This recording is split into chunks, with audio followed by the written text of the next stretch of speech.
Hey, I'm Charles Robinson, and welcome to Future City, the monthly show here on WYPR, where we move the conversation from what's wrong to what's next.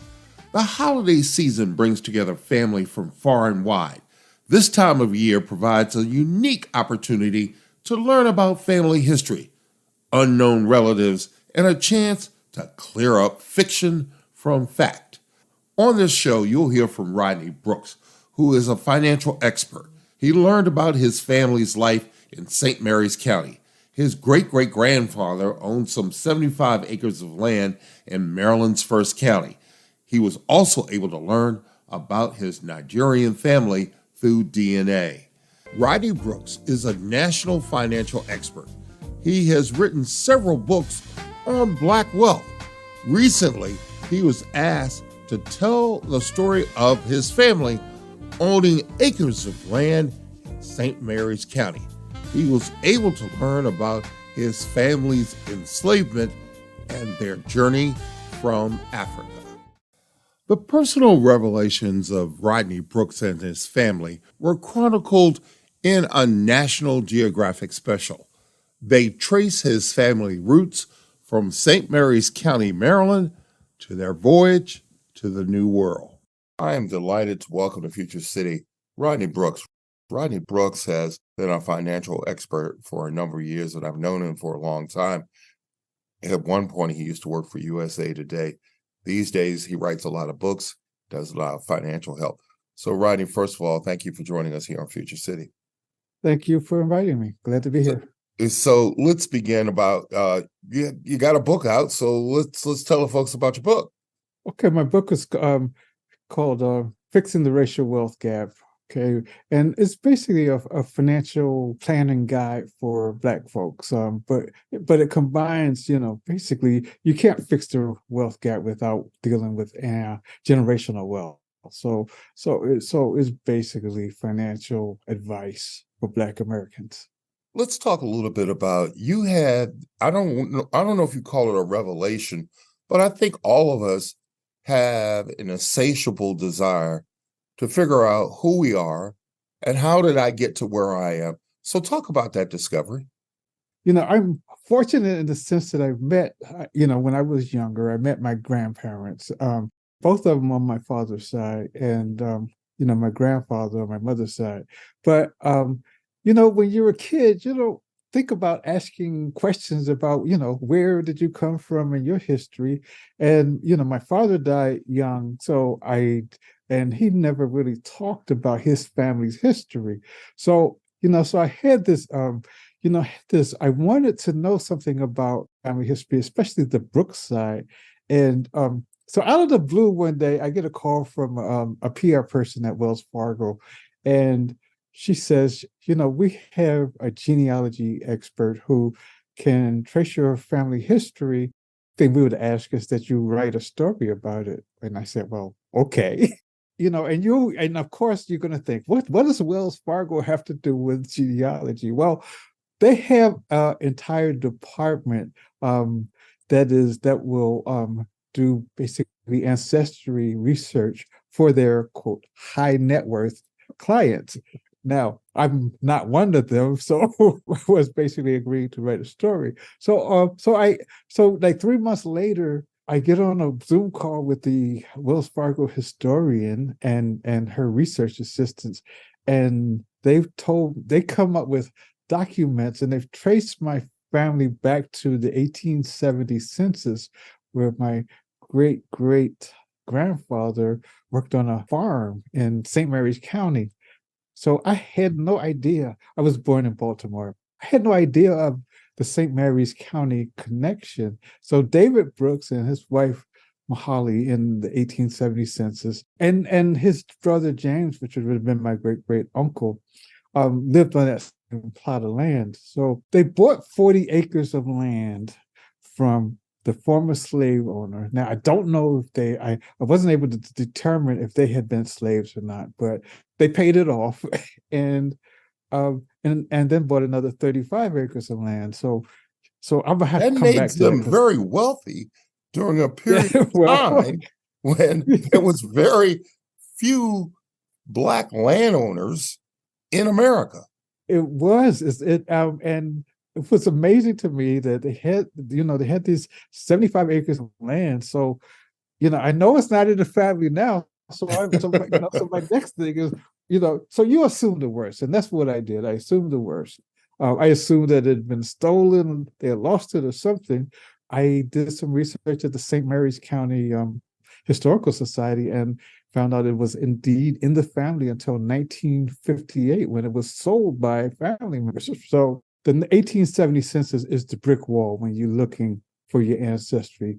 That is the first U.S. census where they actually had names for Black people, because basically in the previous ones they were listed as slaves and without the name. So between that, I started doing research, and also I was able to go back another generation because on my great-great-grandfather's death certificate, they had the names and dates of his parents. So, and that was David and Nellie, who were born in the late 1700s.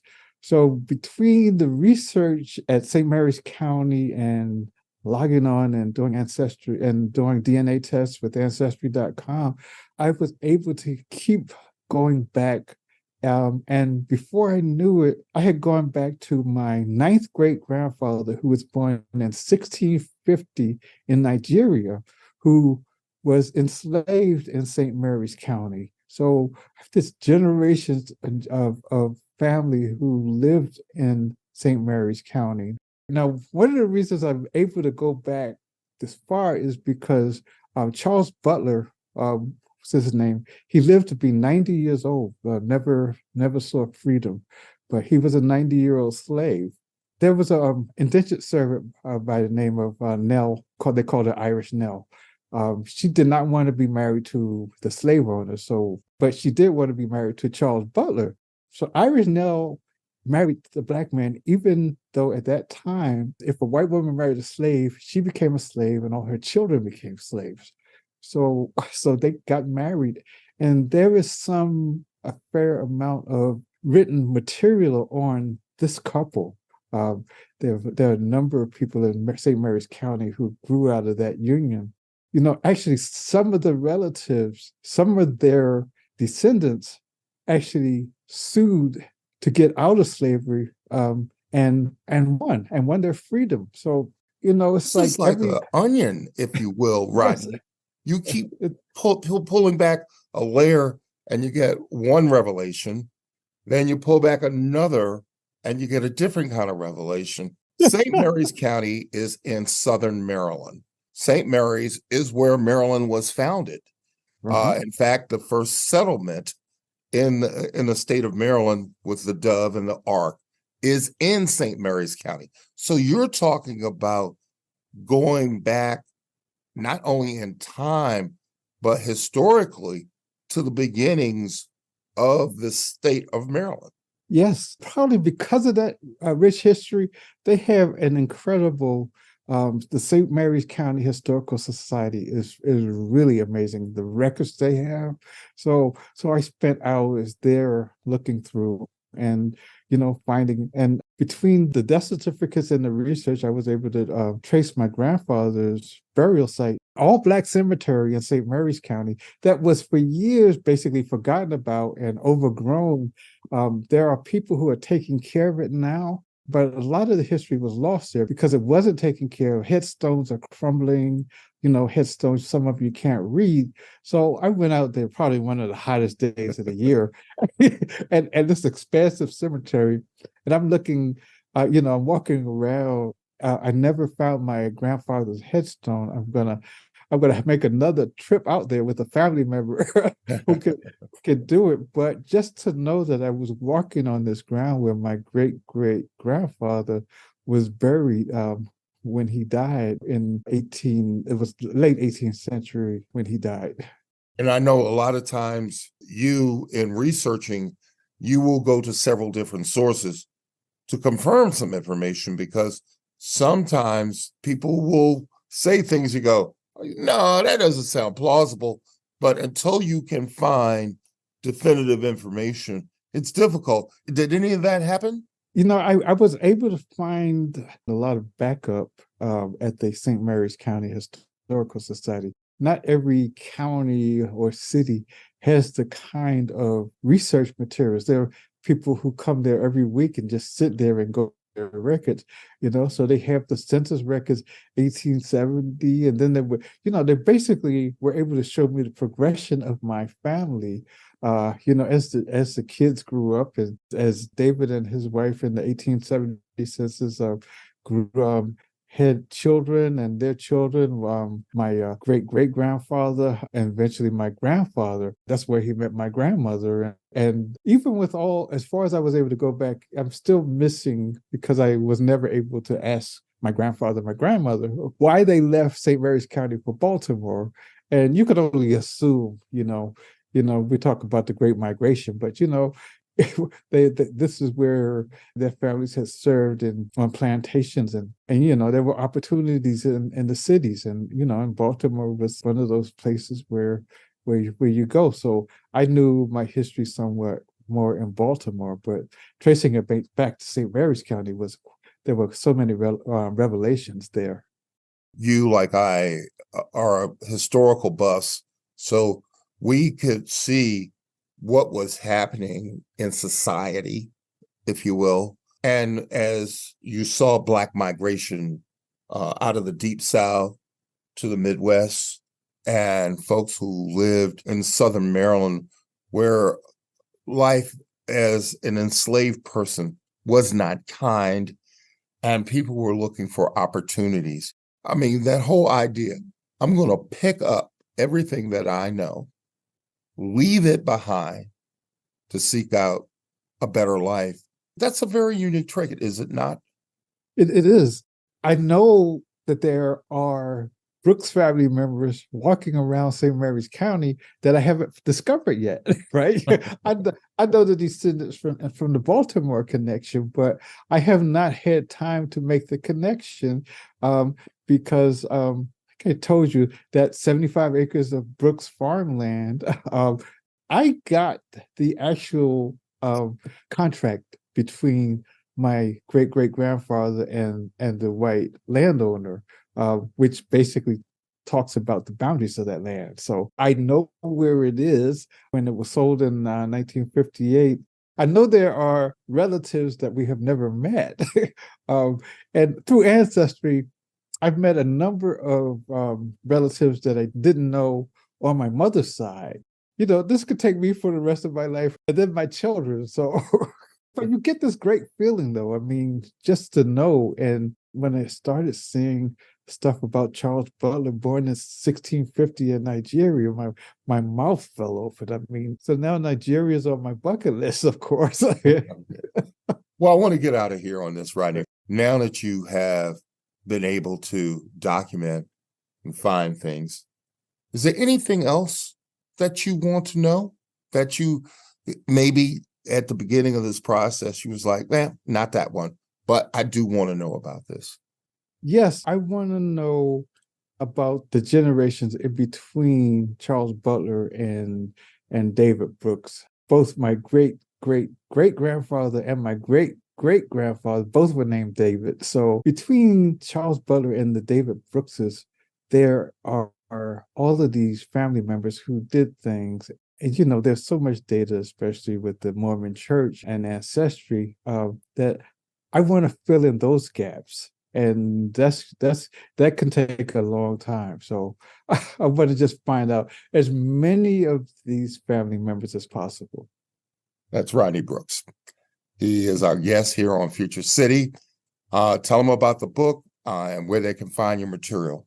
Fixing the Racial Wealth Gap is available on Amazon. And I mentioned I was writing a new book, and I'm writing a book on the Freedmen's Bank, which will be out in February 2024. Thank you, Rodney, for joining us here on Future City. Thank you for inviting me. Thanks, Rodney Brooks. I'm Charles Robinson, and you're listening to Future City. The desire to know who you are and why you exist is as old as time. For some of us, it manifests itself in family gatherings, especially during the holiday season. Trying to unlock the accounts of forgotten tales of triumph and tragedy is never easy. we can go to census data and learn about our ancestors. That is the beginning. Many times you have to turn to personal stories which were passed along. Like many of those you have heard, it is a journey. I know personally of the roads traveled by my ancestors as I have tried to uncover my family's history. I found myself at Tulane University, where my great-grandmother's voice is stored with pictures of her life. It was a revelation. I continue to dig. Thank you to today's guests for sharing their expertise and allowing us to hear their knowledge. Future City is produced and edited by Spencer Bryant. You can listen to extended conversations with all of our guests and find out more about them by visiting WYPR.org and searching for Future City. I want to thank the Maryland Genealogical Society and Maryland Public Television for their assistance in locating some of our guests. We welcome your feedback, and you can email us with your thoughts and questions about the show at futurecity, that's one word, at WYPR.org. Until next time, I'm Charles Robinson for 88.1 WYPR and my producer Spencer Bryant and everyone who makes Future City possible. We hope your dreams of tomorrow become a reality. I'm your host, Charles Robinson. Future City is made possible by McCormick & Company. Through its Flavor for Life program, McCormick helps teach kids and families in Baltimore how to replace salt, sugar, and fat. More information can be found at mccormickcorporation.com.